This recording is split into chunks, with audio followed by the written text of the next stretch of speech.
Hello everyone and welcome to the channel, History of the Ancient World. Today we're journeying back in time over 5,000 years ago to the Fertile Crescent, the cradle of civilization, to uncover one of humanity's greatest inventions, writing. Specifically, we're exploring the very first known writing system, the remarkable script of the Sumerians. Imagine a world without books, without emails, without even a simple shopping list. For most of human history, that was reality. Knowledge was passed down orally, from one generation to the next, limited by memory and vulnerable to change. But around 3500 BC, in the land of Sumer, located in modern-day Iraq, something revolutionary happened. The Sumerians, an incredibly innovative people who also gave us the wheel and the city-state, began to develop a system to record information. So why did they need to write? It wasn't for poetry or grand historical epics, at least not at first. The motivation was far more practical: economics. As Sumerian cities like Uruk grew, so did their temples and palaces. These institutions managed vast agricultural estates, collected taxes in the form of grain and livestock, and paid rations to thousands of workers. Keeping track of all this was a monumental task. Priests and administrators needed a reliable way to record who had paid what, how much grain was in the storehouse, and how many sheep were in the temple's flock. The earliest form of Sumerian writing wasn't what you might picture. It was pictographic, meaning they drew simple pictures of the objects they were counting. A stylized drawing of a head of barley meant barley. A drawing of an ox's head meant an ox. Alongside these pictures, they used marks and circles to represent numbers. For example, a drawing of a jar followed by 3 dots could mean 3 jars of beer. These early records were inscribed on soft clay tablets using a pointed stylus.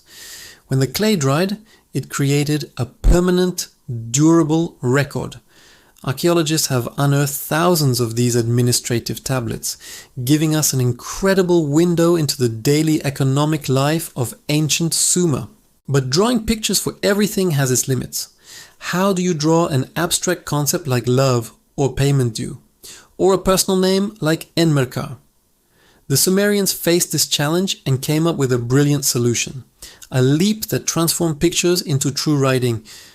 This is known as the rebus principle. Think of it like a modern-day picture puzzle. If you wanted to write the word belief, you could draw a picture of a bee and a picture of a leaf. The sounds of the words for the pictures combined to create the sound of the abstract word. The Sumerians did exactly this. The Sumerian word for head was sag. But the sound sag could also be part of other, more complex words. So the picture of a head could be used not just to mean head, but to represent the sound sag in any context. This was a game changer. Suddenly, they could write down anything they could say. They could record names, verbs, adjectives, and all the grammatical elements of their spoken language. As this new system evolved, the writing style changed too. Constantly drawing detailed pictures was slow. Scribes began to simplify the pictograms, making them more abstract. The tool they used also changed. Instead of a pointed stylus, they began using a reed with a triangular or wedge-shaped tip. By pressing this tip into the soft clay at different angles, they created distinct wedge-shaped marks. This new style of writing is what we call cuneiform, from the Latin word cuneus, meaning wedge. Cuneiform was faster to write and more efficient.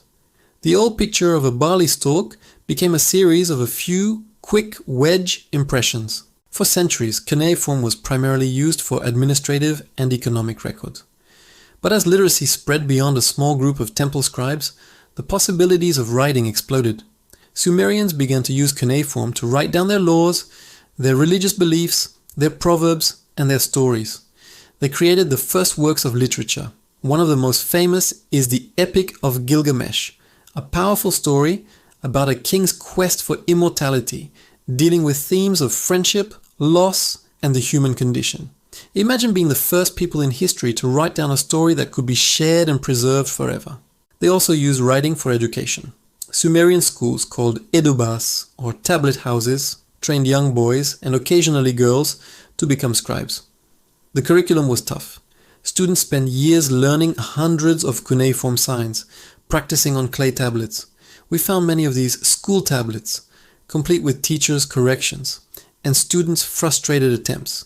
They copied lists of words, mathematical problems, and proverbs, like "He who would excel in the school of the scribes must rise with the sun."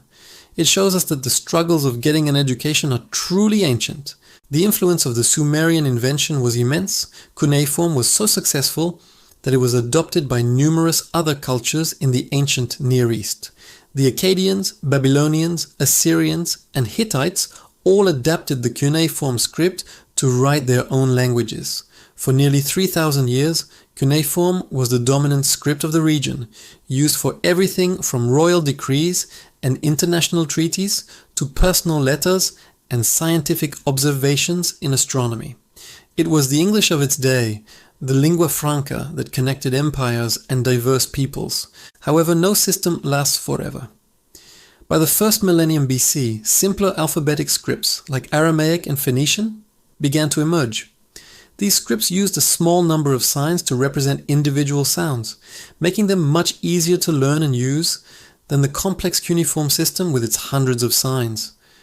Gradually, cuneiform fell out of use. The last known cuneiform tablet dates to around 75 AD. After that, the knowledge of how to read these wedge-shaped marks was lost. The voices of the Sumerians, Babylonians, and Assyrians fell silent for nearly 2,000 years. The Great Decipherment of Cuneiform in the 19th century is a detective story in its own right. Scholars like Henry Rawlinson risked their lives to copy inscriptions from remote cliffs in Persia. Slowly and painstakingly, they cracked the code, unlocking the secrets of these ancient civilizations. Suddenly, we could read their stories, understand their laws, and hear their voices once more. The rediscovery of cuneiform opened up the entire history of ancient Mesopotamia, a history that had been lost to the world. So the next time you write an email, send a text, or even just jot down a note, take a moment to think about the Sumerians. Their practical need to count sheep and grain led to one of the most profound innovations in human history. They gave us the power to capture thought, to preserve knowledge, and to speak across millennia. They turned fleeting sounds into enduring symbols, laying the foundation for literature, science, history, and the very world we live in today. From a simple mark in clay came the power to change the world. Thank you so much for joining us on this journey into the past. If you enjoyed learning about the origins of writing, please hit that like button and subscribe to History of the Ancient World for more stories from our shared human story. See you next time.